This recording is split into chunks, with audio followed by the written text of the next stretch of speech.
Kaya ko kaya silang babuyin? Sabihin ko harap-harapan, putang ina kayo. Let's say kayo. Kayo yung mga ruling elite dito sa Pilipinas, nakikinabang sa putang inang gobyerno to. You get contracts, you get grants, tax exemption and all. Mababoy ko ka isang stasyon, sabihin ko, putang ina ka, mukhang pera ka. Kaya ko kaya sila ganunin. Nasabi nila, ako, sige, hanapin ninyo.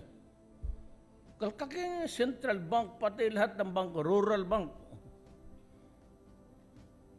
Kaya ko kayong babuyin kasi wala kayong makuha sa akin. Ang pinaka-issue ninyo sa akin, sige lang, babae.